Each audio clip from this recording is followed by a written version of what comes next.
On a fine summer's morning, I pack my watercolor paints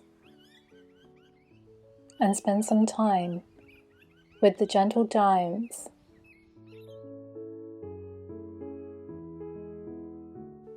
Painting the gentle giants is a new little project I have started.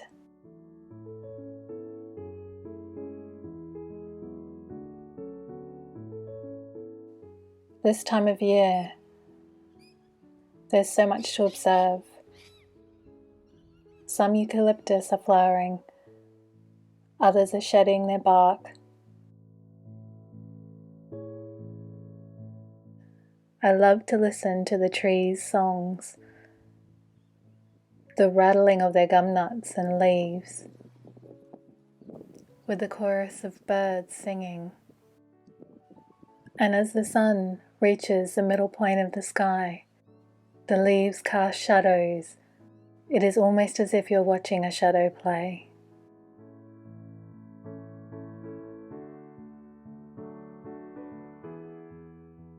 So Window Weavers, I'd love to know, do you like to draw and paint? I'd love you to share in the description box below.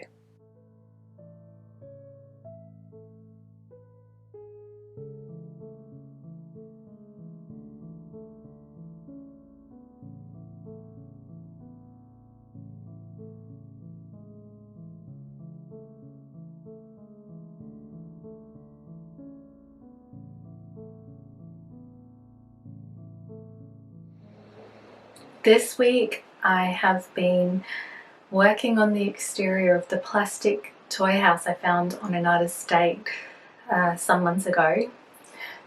And it's been a wild adventure with many twists and turns.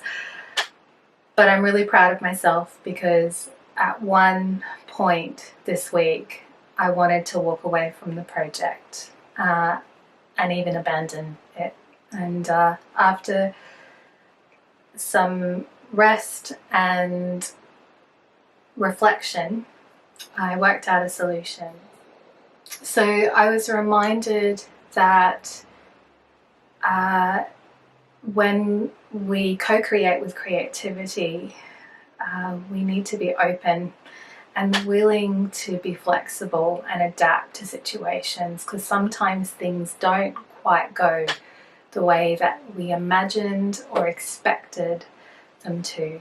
So this is a good little lesson, a good little reminder for me, and I hope that you enjoy watching the transformation. In the meanwhile, Window Weavers, I'd love to hear from you. How are your projects going? I imagine that some of you are slowing down, preparing for Christmas. I hope that your preparations are going well, but in any case, I'd love to hear from you. So, let us begin.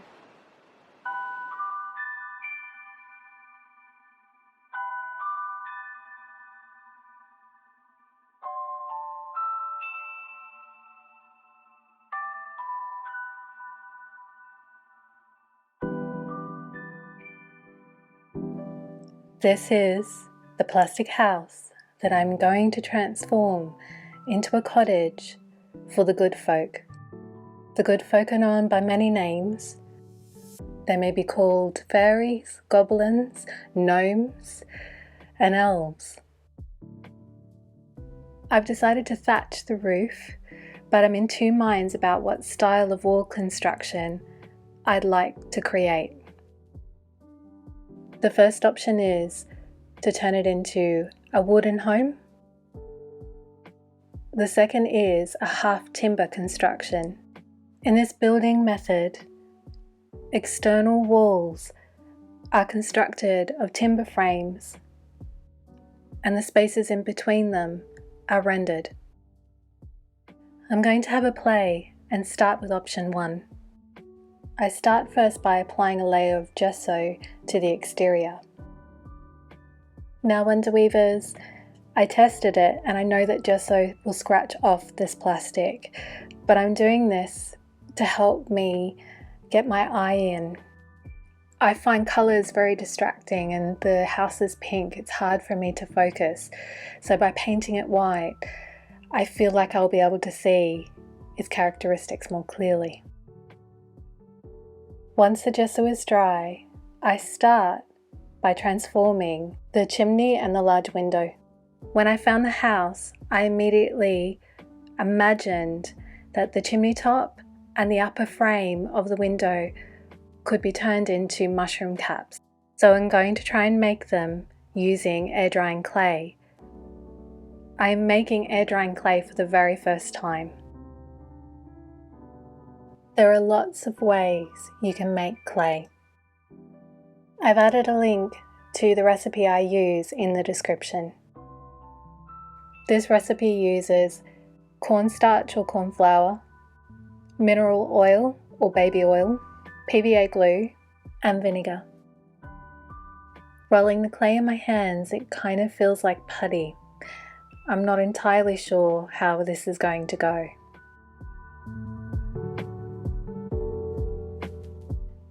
While it has a different texture to what I'm used to, the clay is easy to work. But as I mould the cap for the window's upper frame, I notice that the clay is sagging a little bit. So I place the house on its side and continue to work the clay.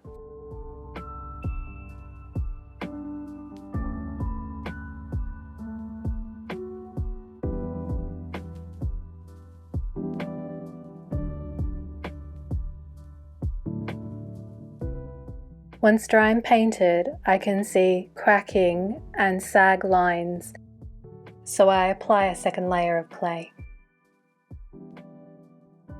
I use the same materials and follow the same method, but for some reason this time around the clay is firmer, so I'm hoping for a better result.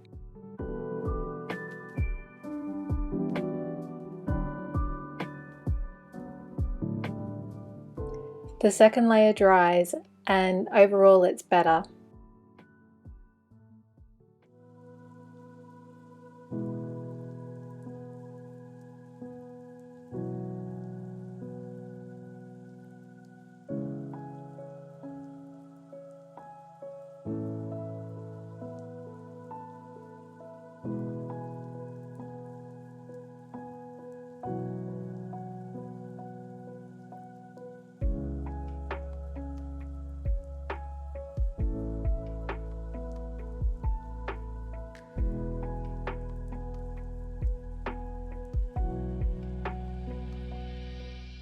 Meanwhile, I start work on the timber walls.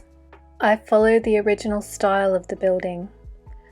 I cut wide panels for the upper part of the building. These are made from cardboard. Meanwhile, in the lower part of the wall, I'm going to create timber frames from cardboard and cover the veranda with craft sticks. I'm going to keep the second window, which is also a false one, but dress it up. One of the main challenges I face is choosing the right adhesive to glue the craft sticks and the cardboard to the exterior. I test super glue, it doesn't hold. And while I haven't tested it, I'm pretty sure that PVA glue won't create a strong enough bond. After doing some research on adhesives that work on plastic, I decide to test epoxy glue. There are different brands on the market. The one I chose was one of the cheaper ones. As you can see, it's a double chamber applicator. In each chamber is a different liquid. When you push the plunger, the liquids come out and are supposed to come out in equal amounts. Following the instructions, I cut the tips and one of them breaks off. So we're off to a great start. Without the second tip, it is harder to control the ratio of the liquids. Once I've squeezed out the liquid, I mix them with a matchstick and apply them to the area where I want to glue the cardboard or craft sticks.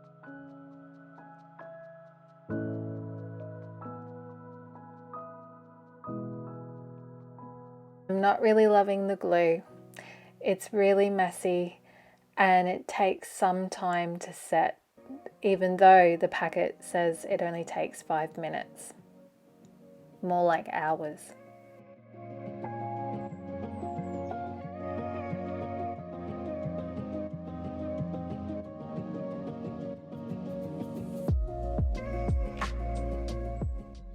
I'm happy to say I used up all of the glue, and I will be using another type next time. Good riddance.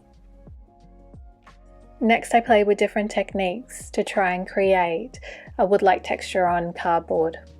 The method I test is one I learnt from a YouTuber, and I've placed a link to the video in the description box below. The first step of this method is to cover all of the edges of the cardboard with strips of paper. You can glue them with PVA or with a flour, salt and water mixture. Then I apply the flour and salt water to the cardboard and let it dry. Then with a graphite pencil I sketch lines, and these will represent the patterns of the wood or wood grain. Using these lines as a guide, I then take my hobby knife and etch them. As my knife cuts through the paper, I have an unsettling feeling. I really don't think I like the flour and salt wash. I can see that the flour has dried in clumps, and as I move my knife across the cardboard, dust appears. At this point, I'm not really sure of what the outcome is going to be, so I decide to paint selected areas to get an idea. I start with the timber frames. I first paint them black, which will be the darkest colour. And then once dry, I paint the second layer, which is burnt umber. Overall, these features turned out okay. Now I decide to paint other sections of the wall, and it looks terrible. In some areas, both the salt wash and the paint have come away. I'm frustrated.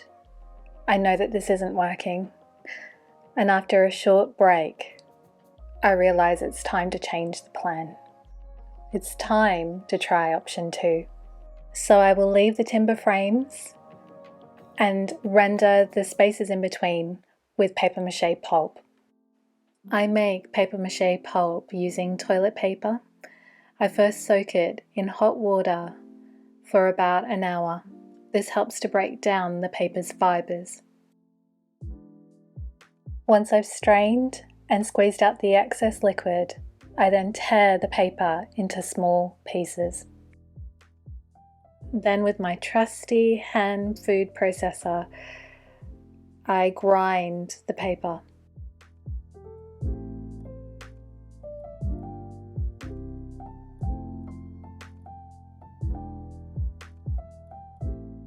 Next, I add a couple of teaspoons of PVA glue. You need approximately the same ratio of paper and glue.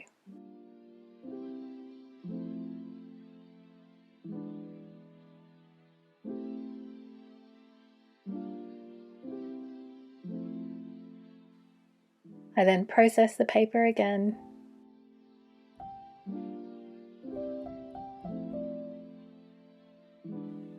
I would like the rendered sections to be white in colour. I add matte white acrylic paint and combine it with the paper using a spoon.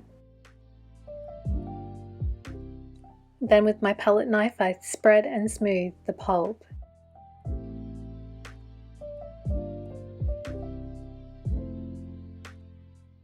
Fingers crossed that this is the turn of the tide.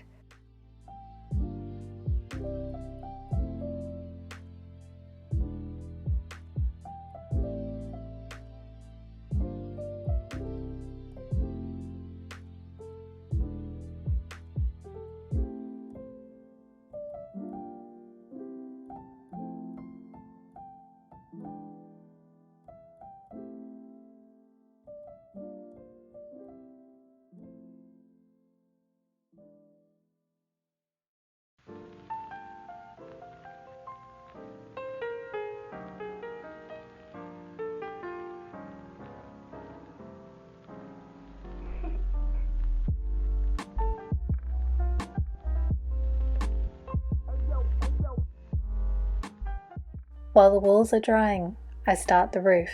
I start by measuring the width of the roof. I then cut out strips of cardboard around 2 centimeters wide using these measurements. For the straw, I'm going to use lengths of hemp twine. Along one edge of the cardboard strip, I apply a small amount of PVA glue. I then tease the end of the twine.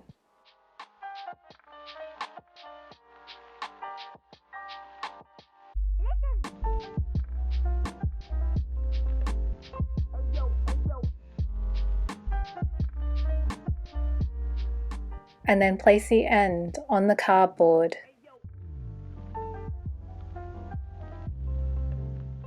Once the loosened strand is sitting flat, I cut it off.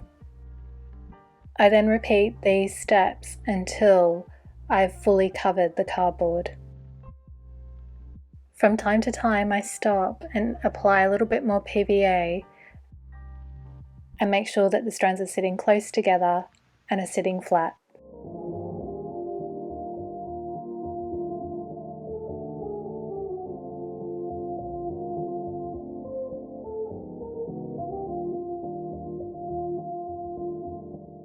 Once finished, I put the bundle aside to dry.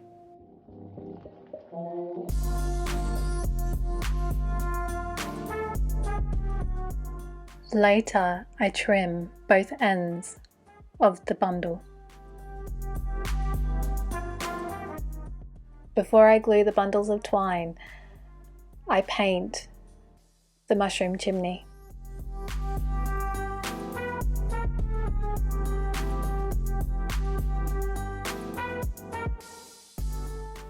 Once the mushroom chimney is dry, I use Tarzan's Grip general purpose glue to glue the bundles to the plastic. I start at the end of the roof and layer the strips as I move upwards.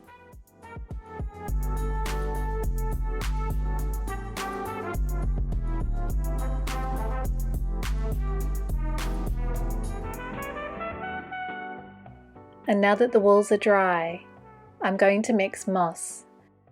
For variation, I'm going to use 3 different materials. The first is sponge that I've painted with acrylic and ground it into small particles. In the description box below is a link to the vlog where I make this sponge moss. I also mix PVA with sand I've painted with acrylic and Crafter's Corners spring foliage. Then with a matchstick, I apply the moss to different areas of the exterior, especially targeting crevices.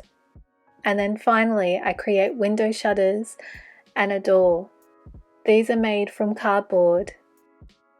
I create hinges using a range of jewellery findings.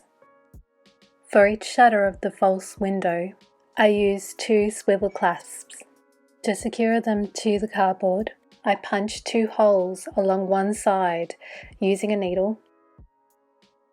As you will notice, I have removed the clasps hoop.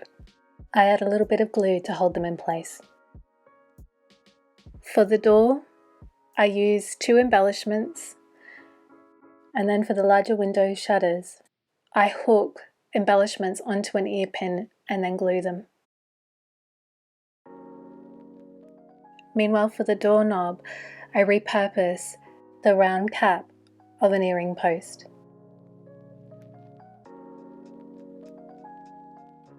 With my earring pliers, I turn the earring post into a hook and also glue that to the front door.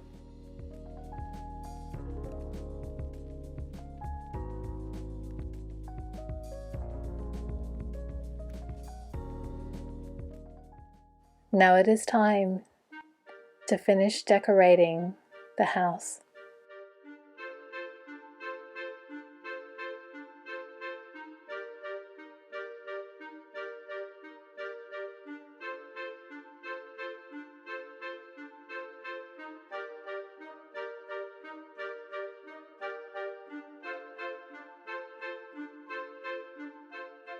Now let me remind you of what the house looked like at the beginning of our adventure.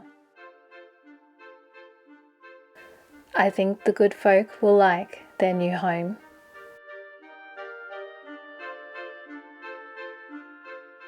And look, someone has left a little offering for them.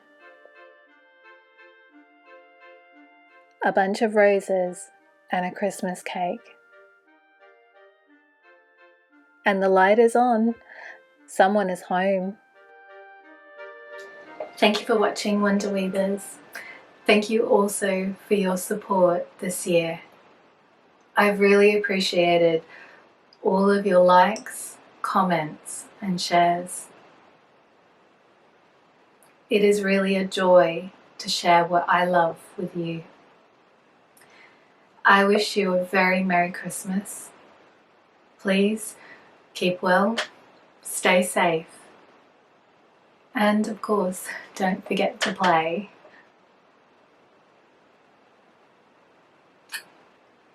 Until the next time. Adios. Ciao. Did you see the gnome inside the house? I did.